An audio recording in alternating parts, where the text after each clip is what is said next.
Sala de chat www.bbnchat.org. Haga la consulta que desee. Es un servicio totalmente gratis. Por su atención, gracias. A continuación, disfrute de su programa favorito.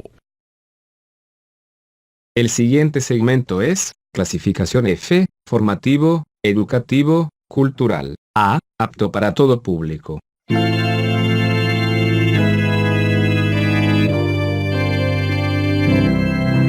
Bienvenido a Hora de Estudio Bíblico con nuestro maestro el Dr. Lehman Strauss. Este estudio es el resultado del tiempo personal con el Señor, el ministerio pastoral y la experiencia en conferencias bíblicas del Dr. Lehman Strauss. Él nos instruye y alienta con la enseñanza de la palabra de Dios. Ahora, el Dr. Strauss. Bienvenidos a Hora de Estudio Bíblico. Por favor, abra su Biblia en Génesis y vamos al capítulo 2. No quiero apresurarme con este capítulo realmente. Me gustaría tomarme el tiempo necesario y hacer un breve repaso del cambio de nombres en el capítulo 2. Me refiero al cambio de nombres de Dios. En el capítulo 1 aparece Elohim, en el capítulo 2 Jehová Elohim. Y luego explayarme un poco más en el capítulo 2. Ahora les propongo orar antes de estudiar la palabra de Dios en esta oportunidad.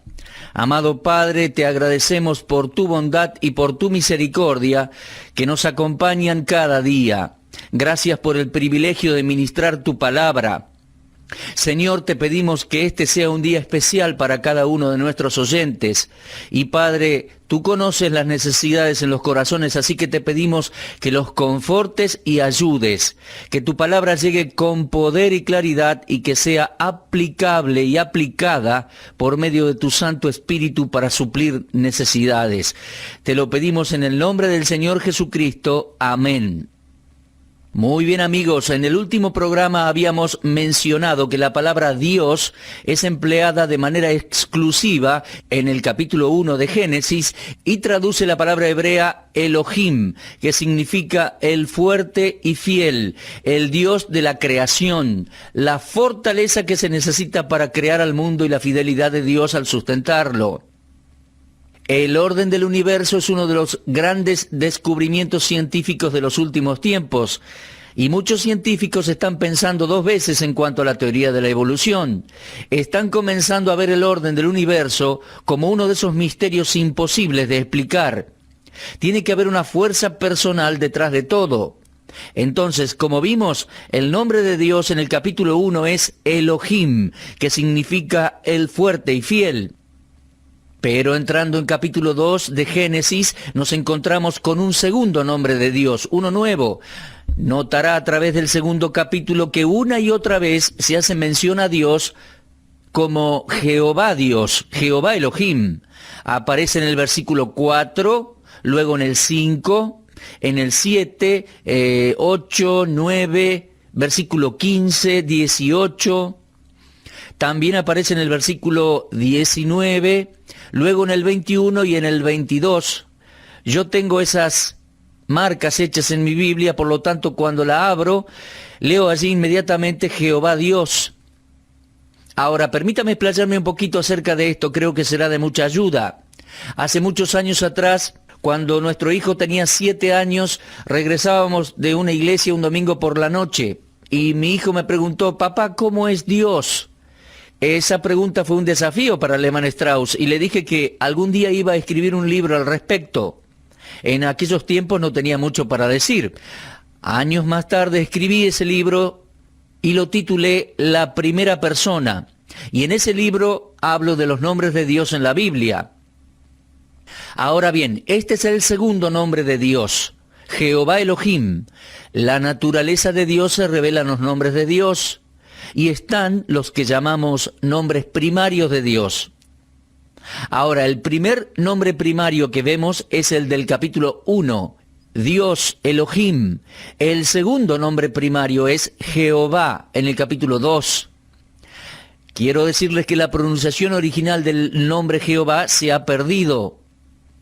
En el hebreo no hay vocales y además creo que hay otra razón para eso.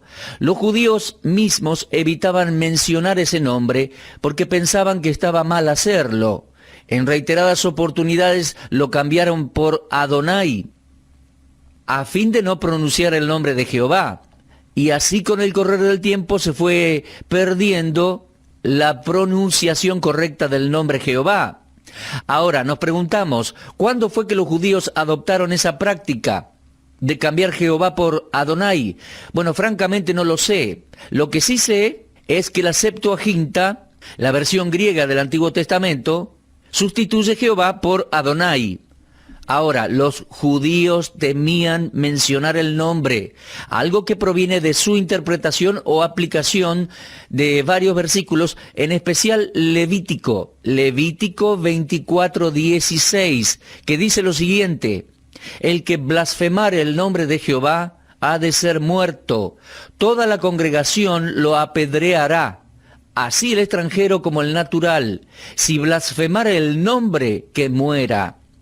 Se da cuenta, a causa de esa gran reverencia al nombre de Jehová, el nombre por el cual Dios se manifestó a los hebreos, el mismo prácticamente se perdió, es decir, no se sabe más cómo se pronunciaba. Dicho sea de paso, creo que nosotros, los creyentes de hoy en día, tendríamos que tener mayor reverencia por el nombre de Dios.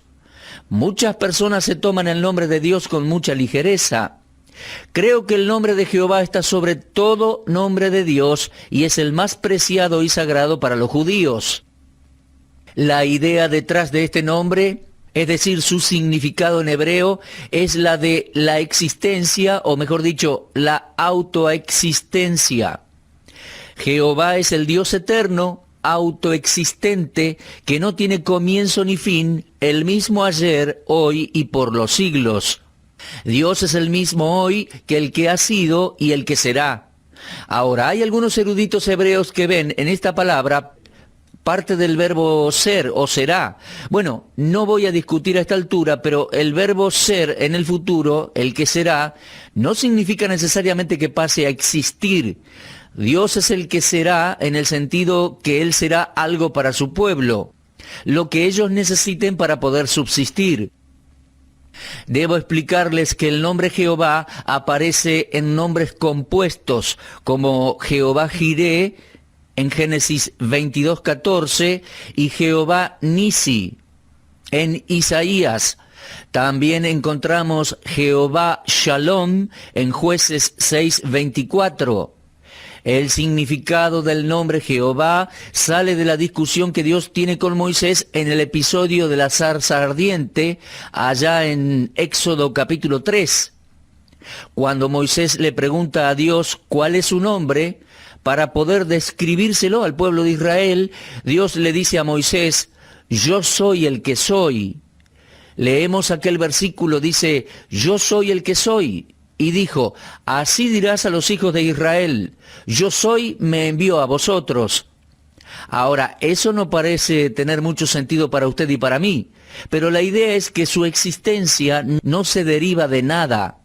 Cuando dice que el nombre de Dios es yo soy, el hecho de que Él es, significa que Él es lo que ningún otro ser es. Él es, y la causa de su existencia es Él mismo. Él es porque Él es. Se trata de existencia independiente. Y a esa idea le sigue la de una voluntad y una acción independiente y no controlable. Ahora, hubo un tiempo que yo, soy un ser humano, no podía decir yo soy, porque en aquel entonces yo no existía. Pero jamás existió un tiempo en el que Dios no haya sido. Dios es un ser vivo, diferente a todos los demás y muy superior. Él es el Dios y Padre de todos, el cual es sobre todos y por todos y en todos, dice Efesios 4:6. Ahora, Jehová, que es el nombre de Dios en el capítulo 2 de Génesis, es independiente de tiempo. Para Él no hay pasado, ni hay futuro, no hubo ni habrá. No hay nada que tenga que aprender, nada que deba adquirir, nada que tenga que ser. Y Dios dice allí en Isaías 40:18, ¿a qué pues haréis semejante a Dios? ¿O qué imagen le compondréis? ¿A qué pues me haréis semejante o me compararéis? Isaías 40:18 y también versículo 25. Todo esto se refleja en el nombre Jehová Dios en Génesis capítulo 2. Así que podemos ver la importancia y la fuerza de este nombre. Ahora, este nombre, Jehová, no aparece sino hasta después de la creación del hombre. En el capítulo 1 leemos, hagamos al hombre a nuestra imagen. Y en el versículo 27 dice, creó Dios al hombre, y ese Dios es Elohim. Ahora, el hecho de la creación del hombre lo vemos en Génesis 1:27, pero los detalles de cómo lo creó los vemos después. Así que en unos minutos vamos a ver cómo Dios formó al hombre, pero es en esa descripción que vamos a encontrar un nuevo nombre para Dios, Jehová Elohim. Leemos en capítulo 2, entonces Jehová Elohim, Jehová Dios, formó al hombre del polvo de la tierra y sopló en su nariz aliento de vida y fue el hombre un ser viviente. Eso está en Génesis 2, versículo 7, y lo vamos a ver después. Ahora, con bastante frecuencia en las Escrituras, el Espíritu Santo usa el nombre Elohim, en especial cuando está hablando del universo físico. Pero cuando se refiere a la salvación y protección de los hijos de Dios, encontramos el nombre Jehová. Permítame darle una ilustración. En el libro de Génesis, capítulo 6, dice, lo hizo así Noé, hizo conforme a todo lo que Dios, Elohim, le mandó. Pero inmediatamente leemos, dijo luego Jehová a Noé, entra tú y toda tu casa en el arca, porque a ti he visto justo delante de mí en esta generación. Eso lo vemos allí en Génesis 7:1.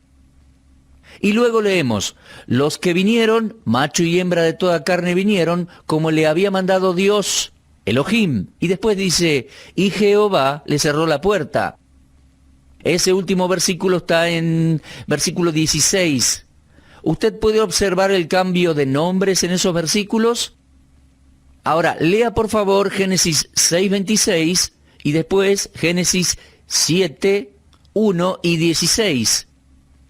Si usted lee con atención esos versículos, verá que cuando se incluyen los animales, encontramos el nombre Dios. Y cuando el relato incluye a Noé, aparece el nombre Jehová. Dios tiene una relación especial con el hombre que es distinta a la del resto de la creación. Y esto, a propósito, es otro punto en contra de la evolución. Dios tiene una relación especial con el hombre que no mantiene con el resto de los seres creados.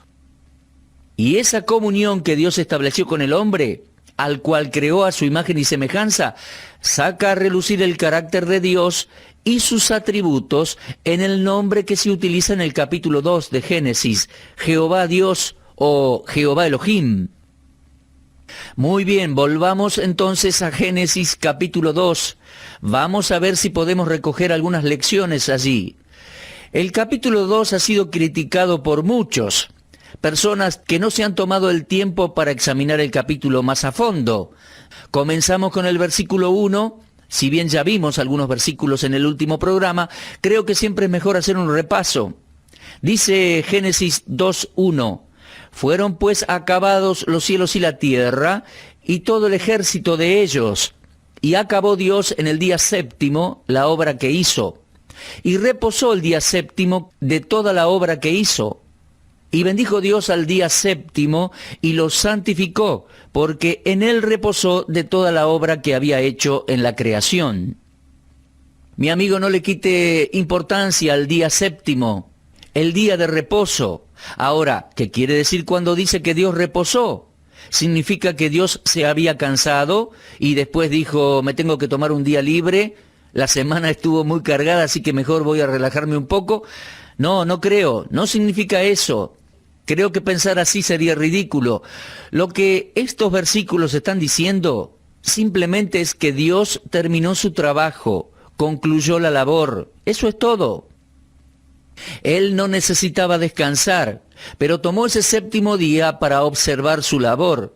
Y creo que aquí tenemos un principio, una buena lección. Creo que necesitamos un día en la semana para descansar. Un día que apartemos para poder descansar y concentrarnos más en Dios, en su palabra, en alabarle en una manera especial. Bueno, al decir entonces que Él reposó, estaba diciendo que vio que era bueno y no había más nada para hacer. Cada vez que Dios miró su creación, dijo allí en Génesis que era bueno en gran manera. Ya no queda nada más por hacer en el día séptimo. Todo había terminado. Ahora vamos a echar una mirada al versículo 4. Estos son los orígenes de los cielos y la tierra cuando fueron creados, el día que Jehová Dios hizo la tierra y los cielos. Esta palabra orígenes es la misma palabra para Génesis. Esa palabra está basada en el uso de la Septuaginta y equivale al hebreo para origen o comienzo. De la misma palabra tenemos el término castellano generación, palabra que va a aparecer muchas veces de ahora en más en el libro de Génesis. Por ejemplo, capítulo 6, versículo 9, habla de las generaciones de Noé, o sea, la historia genealógica de Noé. Y en capítulo 10, versículo 1, dice las generaciones de los hijos de Noé. Allí encontramos la historia genealógica de Noé y sus hijos. Y en capítulo 11, versículo 10, dice las generaciones de Sem, y nos da la historia genealógica de Sem. Entonces, esa es la idea detrás de la palabra generaciones y orígenes. Leo de nuevo el versículo 4. Estos son los orígenes de los cielos y la tierra cuando fueron creados, el día que Jehová Dios hizo la tierra y los cielos, y toda planta del campo antes que fuesen la tierra, y toda hierba del campo antes que naciese, porque Jehová Dios aún no había hecho llover sobre la tierra. Allí en versículo 5 tenemos una observación muy interesante. Aún no había llovido en la tierra. Bueno, eso molesta a algunas personas que dicen, ¿cómo es posible que algo subsista sin lluvia? Mire, nunca cuestione la habilidad de Dios para cuidar su creación. Allí dice que había un vapor, que había humedad que Dios había hecho. No caía lluvia, pero esa humedad humedecía cuando era necesario. Así que no había lluvia en aquel entonces. Pero ese vapor caía y humedecía la tierra. Mire, en la actualidad tenemos algo semejante. Tenemos un rocío y en algunos lugares un fuerte rocío. Sin que llueva muchas veces en la mañana, uno sale afuera, encuentra todo el pasto allí lleno de rocío, o el automóvil absolutamente mojado por el rocío. Pareciera como si hubiera llovido toda la noche, pero ni una sola gota ha caído del cielo, sino que está ese vapor y cae en forma de rocío. Ahora vamos a un versículo muy importante, el versículo 7. Permítame decir algo a manera de introducción. No tenemos dos narraciones distintas de la creación, tal como algunos críticos dicen. Lo he repetido varias veces. En Génesis capítulo 1 tenemos una declaración que dice que Dios hizo al hombre, y nada más. Eso lo tenemos en Génesis 1:26. Hagamos al hombre a nuestra imagen, conforme a nuestra imagen y semejanza. Y en el versículo 27 dice, y creó Dios al hombre a su imagen, a imagen de Dios lo creó, varón y hembra los creó. Eso es todo lo que tenemos en capítulo 1. Pero lo que tenemos en el capítulo 2 es una explicación más extensa de cómo Dios lo hizo. Ahora entonces en capítulo 2 vamos a ver cómo Dios creó al hombre. Versículo 7 del capítulo 2 dice, entonces Jehová Dios, Jehová Elohim, formó al hombre del polvo de la tierra y sopló en su nariz aliento de vida, y fue el hombre un ser viviente. Aquí se nos dice exactamente cómo Dios hizo al hombre. Primero lo formó del polvo de la tierra. Ese fue el método para crear al hombre. En el capítulo 1 no se nos había dicho nada de eso. Y aquí encontramos nueva información. Ahora, quiero decirles, en el capítulo 1 dice, en el principio creó Dios los cielos y la tierra. Y toda esa creación la hizo a partir de la nada. Luego creó la vida, lo vemos en versículos 26 y 27. Pero, entrando en capítulo 2, versículo 7, vemos el método que Dios utilizó para crear al hombre. Y permítame decir algo aquí. Estamos limitados a lo que la palabra de Dios nos dice. No intente ir más atrás o más allá de los límites de la palabra de Dios. Dios hizo el cuerpo humano a partir del polvo de la tierra. No nos dice más. No permita que su imaginación se pierda. No especule. No se haga preguntas cuyas respuestas usted ya sabe que no están en la Biblia. Hay personas que me escriben y me hacen preguntas de cosas que no están en la Biblia. Y yo les tengo que responder que cuando la Biblia no dice nada, yo prefiero también no decir nada. Y hay otras veces que sinceramente yo no tengo las respuestas. Así que tome esto como es, como la Escritura lo dice. Y dice así: entonces Jehová Dios formó al hombre del polvo de la tierra. Estamos limitados con esa información. No debemos ir más allá. Lo que este versículo está diciendo es que nuestros cuerpos están compuestos por elementos químicos que fueron tomados de la tierra, del polvo. Y ¿sabe una cosa? Esos mismos elementos químicos hoy los encontramos en la tierra, en la actualidad. La parte física del hombre, mi amigo, fue formada o fue tomada de la tierra. Y le digo más, desde el punto de vista químico, el cuerpo humano saldría unos pocos dólares. Pero el versículo 7 nos dice cómo lo hizo Dios. Terminó siendo una obra maestra. El cuerpo humano es algo extraordinario. Y a ese cuerpo inerte, Dios después sopló aliento de vida, nos dio un alma, nos dio un espíritu. Y somos realmente seres maravillosos, como dice el salmista en el Salmo 139. Estoy maravillado de la creación de Dios, estoy maravillado que Él me hizo y como soy, estoy maravillado y mi alma lo sabe muy bien. Bueno, mis amigos, espero que usted también se maraville y considere la majestuosidad y la maravilla de Dios el Creador. Si de hecho Él es capaz de hacer un ser humano, una creación maravillosa, de hecho Dios es un ser majestuoso y maravilloso. Mi amigo, se nos termina el tiempo hoy. Dios mediante vamos a continuar allí en Génesis capítulo 2 en nuestro próximo programa. De hecho, le recomiendo, repase la lectura de Génesis capítulo 2. Maravíllese en la creación de Dios, mi amigo, pero sobre todas las cosas, maravíllese ante el gran Dios de toda la creación. Él nos hizo, a Él pertenecemos. Él nos hizo, y como nos perdimos en pecados, Él envió el Salvador para buscarnos y salvarnos. ¡Qué maravilla! Continuamos en nuestro próximo programa. Considérelo. Los espero. Muchas gracias por acompañarnos en el día de hoy. Usted estuvo escuchando Hora de Estudio Bíblico con el maestro el doctor Lehman Strauss. Si desea escuchar una vez más este mensaje, visite nuestra página en la internet www.bbnradio.org. Le dejamos la invitación para que el día de mañana nos acompañe aquí, en este mismo horario y punto del dial. Hora de Estudio Bíblico es una producción de BBN.